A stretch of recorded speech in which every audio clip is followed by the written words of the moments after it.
Oi,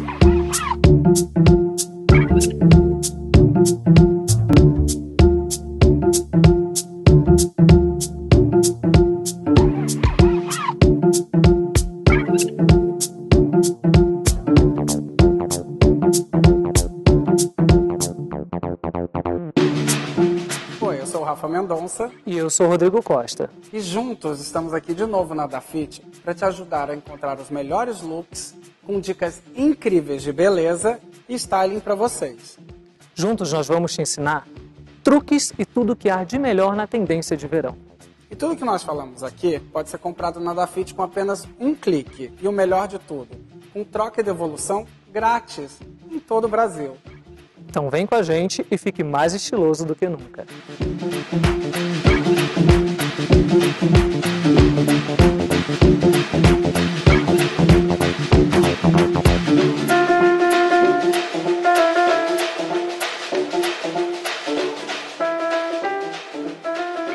Imagina você dirigindo num Mustang conversível nas estradas da Califórnia, ouvindo um folk a caminho de um concerto de rock. Bem, esse é o look Califórnia.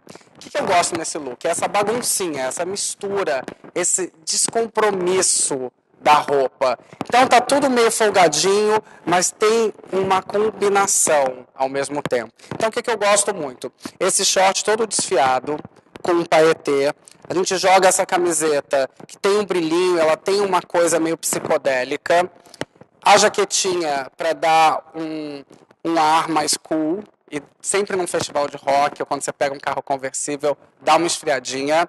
E o legal ela tá um pouquinho mais curta da camisa. Acessórios, eu amo essa coisa de jogar vários acessórios no mesmo braço. E esses todos coloridinhos agora estão incríveis.